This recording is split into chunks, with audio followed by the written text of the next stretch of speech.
Go ahead and have a seat. Tonight we are super excited to have Scott Day. He's going to be leading our Bible study.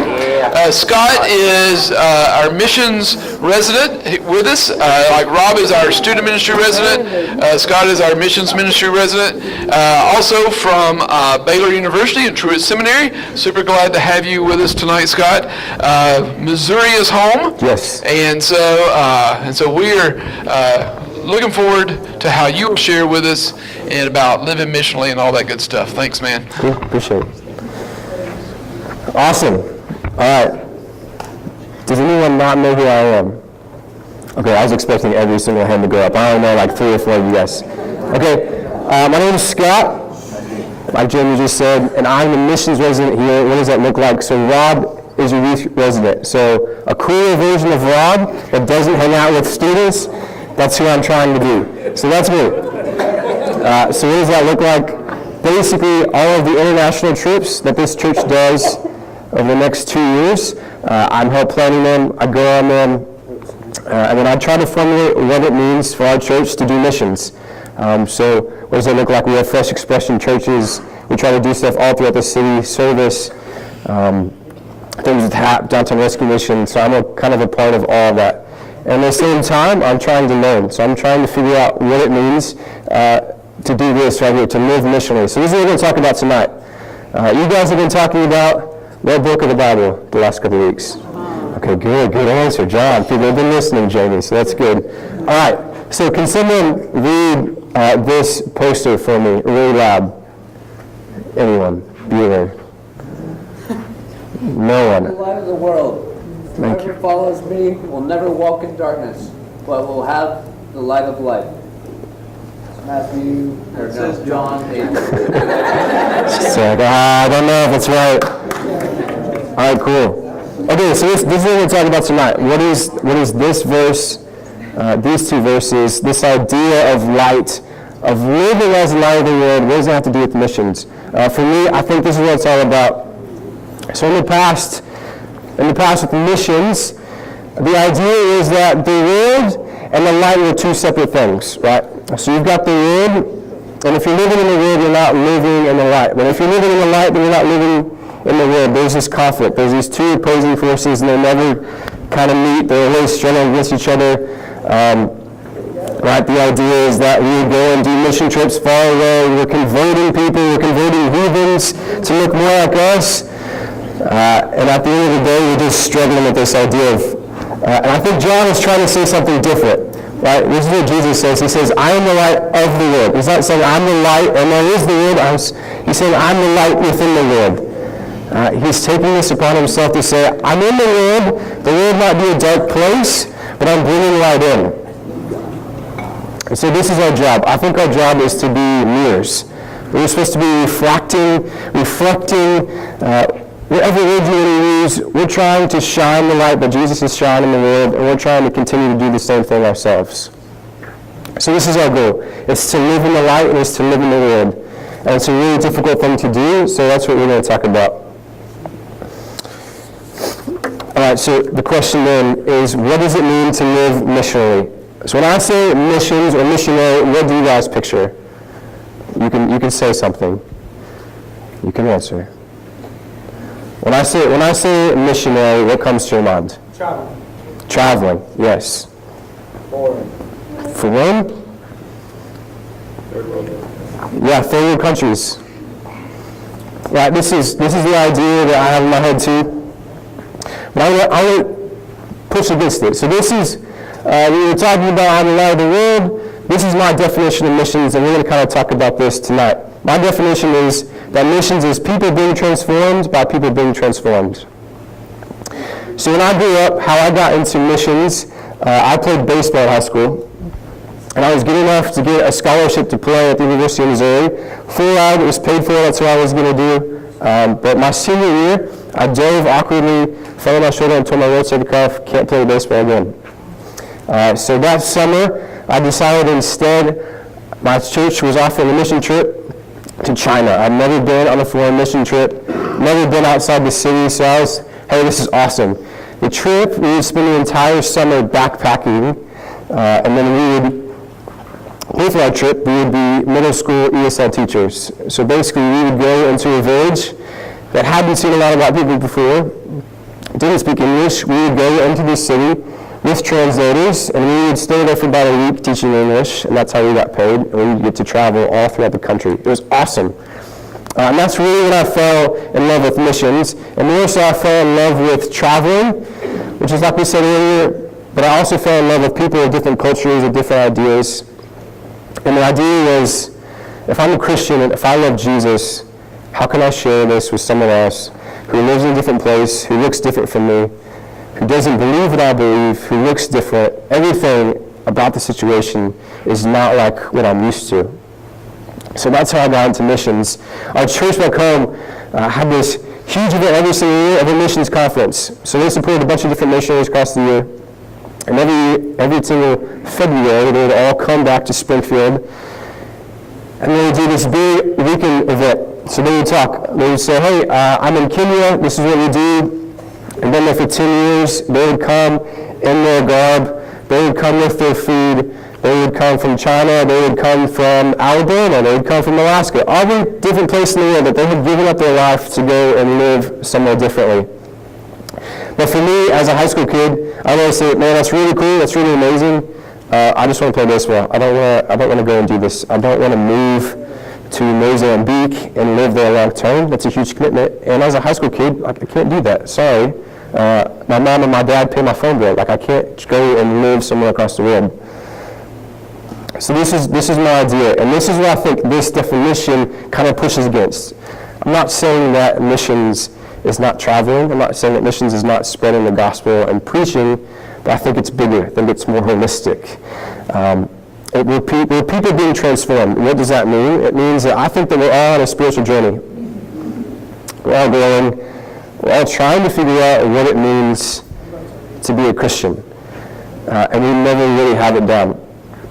So it's great. What we're going to do at the end is we're going to break off into your small groups, and you're going to talk, and you're going to be led by adults who hopefully have gone through the same spiritual transformation that you are going through now. And because it's so impactful in their life, they're trying to now teach you in hopes that when you're an adult, you'll do the same thing and the cycle will continue. That you're always on this spiritual journey. And this is what I think missions is. It's people working together. We're trying to figure out what it means to look more like Jesus, and hopefully we can come together and do that. That's our end goal. That's what missions is. For me, it's people being transformed by people being transformed. We're all in this together. We're all trying to figure out what it means to be a Christian and what it means to look more like Jesus. So this leads us to the question that we're going to talk about tonight. What does it mean to live missionally? So I'm going to give 4 different ideas, and I think the Bible is really, really awesome. And I think the Bible is full of stories of people who are on their own spiritual journeys. So for each idea, I'm going to give a different Bible story. So I'm going to need you guys to stick with me because it's going to kind of be all over the place. But I hope it's good. So I'm going to give 4 ideas of what it means to live missionally. All right. Numero 1. Living missionally means that we see that God is already at work in the world. Okay, so we're going to start out kind of strong with the first story. Okay, in the ancient Near East, there were things called blood covenants. I couldn't put a picture up because it's pretty gory, but if you want to Google what a blood covenant is, don't show your parents. Okay, so basically what it is, if you're going to make a promise with someone, and it's going to be a really, really important thing, you and the other person get together and you get 5 different animals. This is one that kind of takes a turn for the worse. You would cut those animals in half. So you cut the animals in half, you would put them on opposite sides of each other. The other person would be across from you. You would say the promise. So you would say, hey, I'm going to take care of your sheep. And in return, you're going to pay me this much money. So what you would do is you would come in the middle and you would walk beside each other.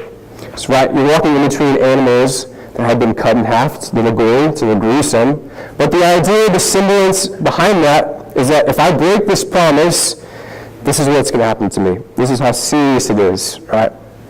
Okay, so it gets a little bit crazier. God and Abraham decide to do this very thing. It's in Genesis 15. It's in the Old Testament. It's where it should be. This is obviously a New Testament story. Okay, so God promises Abraham that he's going to give him a bunch of land and his descendants for the history of time. able to live in this land forever. So they make this promise, this blood covenant. They've got animals on each side of them that are cut in half. There's blood everywhere. It's disgusting. And then God does something different. God makes Abraham fall asleep. And then God walks in the middle of these animals on his own. So Abraham's asleep. God does it by himself. Okay, 2 scenes later, we've got a guy named Jacob. It's about 10 chapters later. Jacob is in the land that was promised to Abraham in this blood covenant. And what does Jacob do? He decides to take a nap. So he goes to sleep on the side of the road, and he wakes up, and he says, my favorite line in the whole Bible, he says, surely the Lord is in this place, and I did not know it. Okay, so what are these two stories? This is Jacob taking a nap, a little siesta, just chilling. Okay, so what do these two stories about sleeping have anything to do with mission? It says a couple of different things. One, it says that God is already at work in the world, even when we don't realize it, and God takes the risk upon himself. Right? God makes Abraham go to sleep, and then God does it. He says, I'm going to promise you this, and you don't even have to be a part of it. If I promise something, there's a likelihood that I am going to mess it up, and I'm going to break the promise, and then it's not going to happen. But God says, don't worry, I got it on my own. You don't have to do anything. I'm going to take care of it. All you have to do is trust I'm going to do it. And it also says what Jacob says. It says that the Lord's in this place, and we don't really realize it. So this is our job. Where can we find God already working in the world, and where can we simply wake up? So what does that mean for you guys? It means that God is not just here in this building. It means that he's everywhere. He's at your school. He's with people that you don't like. He's doing things that we might not expect him to be doing. He's in places where we might not expect him to be. So can we continue to worship God when we're not here and not worshiping at church? Can we recognize that God is already at work in the world in places that we might not know he's at? And can we trust him that he's going to do something great? Because he promises that for us. So that's number one. Living missionally. Number two, it brings everyone to the table. All right, second Bible story. This one has a lot less blood in it. Zacchaeus, right? Is everybody know the story of the wee little man Zacchaeus? All right, no one wants to sing it. That's okay. All right. So Luke tells us that Zacchaeus' job is chief tax collector. So how do you get the job of being a tax collector in that time? Well, you have to purchase that job. So you go to the Roman government, you say, this is the law that I want. This is how much money that it costs to do that. I purchased the job. But Luke also says something else that he does. He says, not only is he a chief tax collector, he says that he's wealthy. So what does that mean? Okay, how do you get paid if you're a tax collector?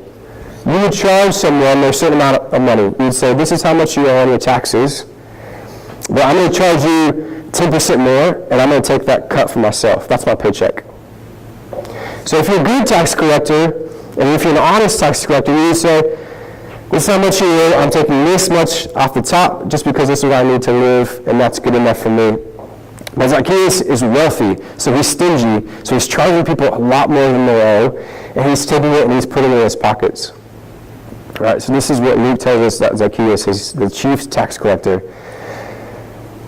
And it also says that there are crowds that hate this guy. They know who he is in this place. The people are already being oppressed by the government, and now they've got someone who's like them, who's working for the government, who's taking their money. These are farmers. They don't have a lot of money to begin with. So what does Zacchaeus do? When Jesus comes into town, he climbs a sycamore tree. So the cool thing about sycamore trees in the time is that sycamore trees produce a fig. But this type of tree produces a really, really bitter fruit. And you can't do anything with it. It's really cheap, so you just throw it away. So you've got this really short guy. He's in the tallest tree there is. And he's a tree that produces bad fruit, someone who is a bad fruit. So you've got Zacchaeus, he's trying to cut in front of people his whole life. He's cheating people out of their money. He's stealing from them. He's a crook. And now he's trying to get ahead of them physically. He's trying to get on top because he's better than them. He wants to get on top of the world and get in his own place. So Jesus decides to have dinner with him. When Jesus decides to take it, I'm going to take it one further. This is Zacchaeus. He decides, not only am I going to eat with this guy, I'm going to go to his house. So if I'm going to go to his house, what does it say? It says that I associate with him. It says that he's okay in my book. I want to be seen with him. I want people to know I'm hanging out with this guy. Okay, so what does that mean for us? I think a lot of times we can be like the crowd. There are people that we don't like. That's okay. That's being human. But the problem is if we get that in the way of us treating them like they should be treated, we can't see the light in them. So Jesus asks us to do one thing. He just asks us to be bold enough to see that people like Zacchaeus are good enough to be loved, that there's an image of God in him that deserves something more than what he's been given. It's not to say Zacchaeus doesn't do things that are bad. He's been stealing from people. But he says that there's something good in him and he should be treated like we want to be treated. So what does this mean for us? I think that our own spiritual tables and our own lunch tables need to look a lot like Jesus' table. We need to invite people that we might not like, that aren't liked by the crowds, to be alongside of us. So what does that look at your school? Is there someone that you don't like, that you don't want to hang out with, that sits by themselves because they don't get along with anyone else? Can we invite them in? Can we eat lunch with them? So this is what Living Missionally does. It invites everyone to the table because everyone's a sinner, including ourselves. I know that was a groundbreaking statement. I hate to break that to you if you didn't know that already. All right. Moving along. Number 3, living missionally. It uses our lives to preach. All right. Bible story number 3. We're keeping along, right? Blood covenants, Zacchaeus. And now we've got the word Yahweh. All right, so Exodus 3:14. Moses, another Old Testament guy. He's supposed to go to the Israelites, and he's supposed to tell them something from God. He's been having conversations. And Moses makes this recognition that, hey, I have no idea what the name of God is. I have no idea who this guy is that I've been talking to this whole time. So he asks God, who should I say sent me? And God replies, I am what I am, or I am becoming what I am becoming, which is an awesome name. I think we should change Jamie's name to I am becoming what I am becoming. So that's the Hebrew word.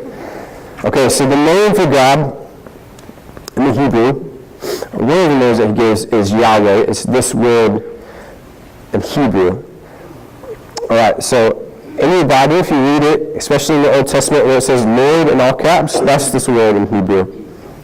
Okay, so I want you guys to say Yahweh. But I want you to say it in a weird way, because Yahweh is the 4 breath sounds in Hebrew. So you say it really, really breathy, almost like you're breathing on the back of someone's neck. So say Yahweh. Right. Yes, it's awesome. That's good. Some of you guys are dumb. That's okay. All right. So in the ancient Jewish tradition, there's 2 really cool ideas about this name I want to share with you guys, and then we'll try to wrap it back in with mission. And then the first is that this name is too holy to say, and saying the name Yahweh is a sin, so you guys all just sinned, so I'm sorry. Right? It's too holy. You can't say it. To say God's name, his personal name, is to not respect it enough. So they wouldn't even say it. So they're going to say words like Adonai, or they're going to just say the name if they're referencing God. They won't actually say Yahweh. So that's the first thing. The second thing is that it's the only 4 breath sounds in the Hebrew. So the idea that the ancient Jews have is that when you say Yahweh, and when you're breathing, you're actually saying the name of God. You say Yahweh, Hoveh. Those are the sounds that you make. So when you breathe, you're literally saying the name of God. Right? So the very first thing that you do when you're born, and the very last thing that you do when you die, is you say the name of God. And every breath that you take is proclaiming God's name. One of my favorite authors, his name is Francis of Assisi, and he says, preach the gospel at all times, and when necessary, use words. Preach Preach the gospel at all times. When necessary, use words. So you might not always have people who are listening to us. I know, especially as a high school kid, my parents would not listen to me, even though I was clearly smarter than they were. Right? And a lot of times we just don't know what to say. That's a difficult part of being a missionary. And a difficult part of being a Christian is people want you to preach. They want you to tell you what you believe. And you can know this. It's difficult to know what to say. I don't have the words at the time. But I love this idea that every single breath that you take, you're saying God's name. You're preaching. Every single thing that you do. But the question is, if every single thing that you do is preaching, are we always preaching God's name, or are we preaching something else? So this is the idea. It's that our lives should be preaching. That at every single moment we're preaching something. Can it be the gospel? Is anything that we're doing and everything that we're doing pointing to Jesus? All right. Number 4. Living missionary speaks into our culture. All right. So John 1:14, you guys talked about a couple weeks ago, it says, the Word became flesh and lived among us. I believe that our words matter. I really like words. I think they're awesome. Just like the word Hebrew, not the word Hebrew, the word Yahweh. I really enjoy it. And Jesus is always using words that are relevant to the people he's with. Right? So when he's with fishers, he talks about fishers and men. He tells about throwing your cast over the side of the boat. When he's with farmers, he's talking about throwing good seed. He's always using stories that these people would have known. All right, so I talked about when I went to China, my first mission trip. So I got there, I was a junior in high school.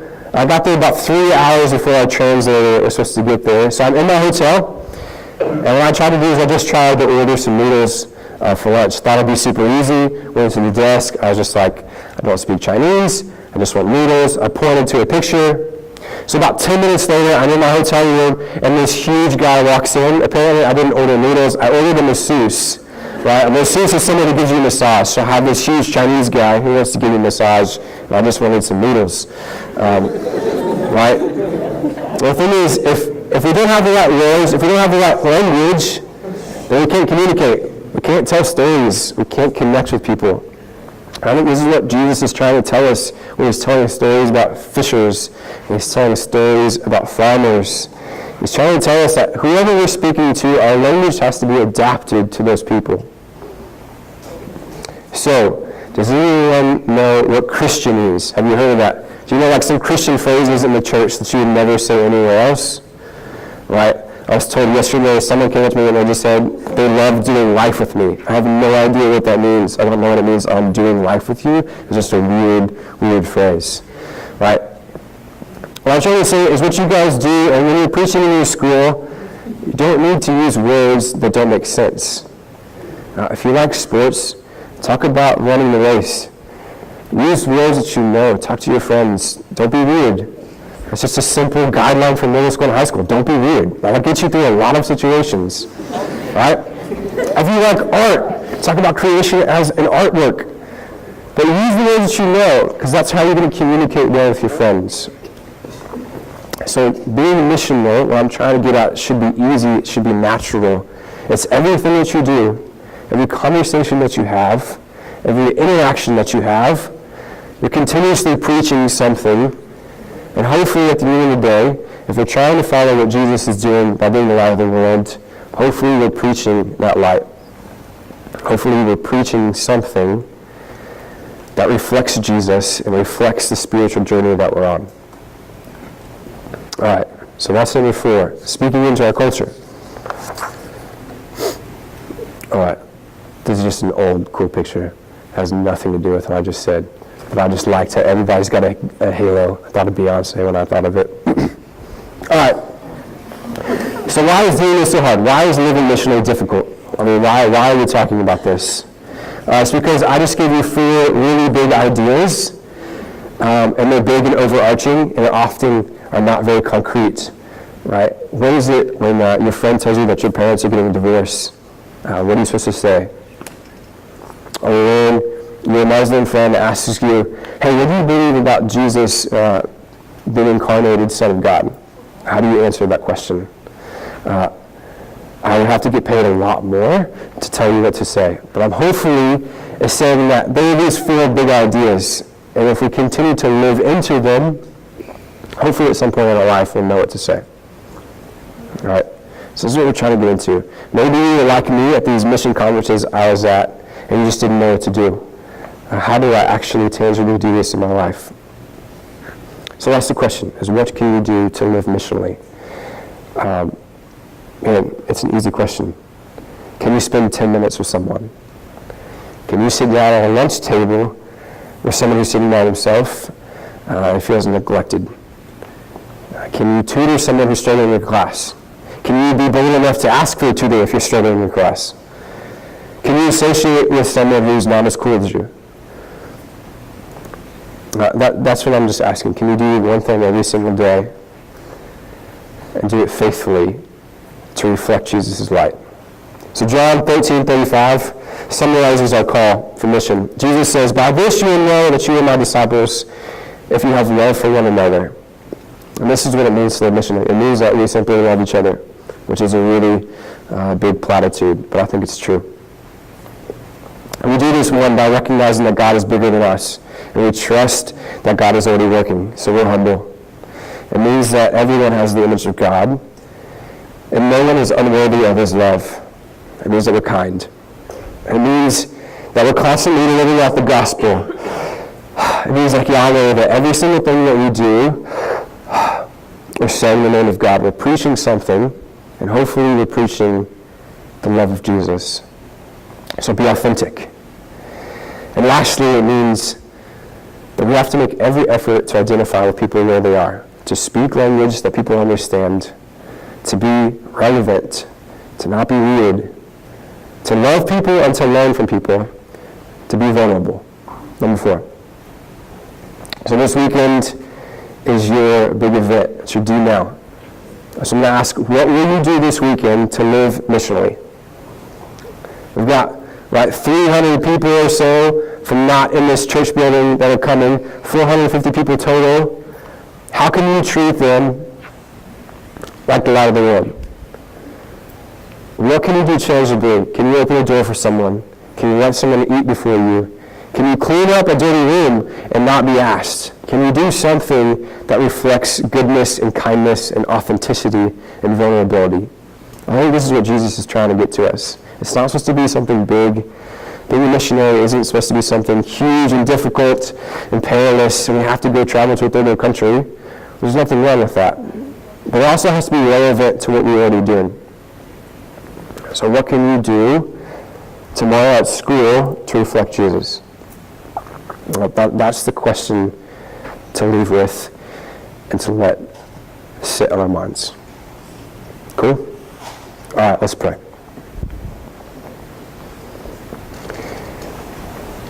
God, I'm thankful for this group of students. And I know that when I was in their seat, mission was a big, ugly word, and I had no idea what it meant. So I pray that they would be confident in who they are, and they'd be willing to step outside their comfort zone. And they would say, I want to be a light in my school, I want to be a light in my family, I want to be a light on my team. I simply just want to be more like you. So I pray that every single day they would know what it looks like to love more and to live more. And I pray that they would have the confidence to go about and say your name, even when they're too shy to do it. And at the end of the day, I pray they'll be bold enough to say it as well. So I pray for these students. I pray for this time in their life. And I pray that you would just simply give them a confidence and a boldness to go about to be missionaries every single day. That's in your name I pray. Amen.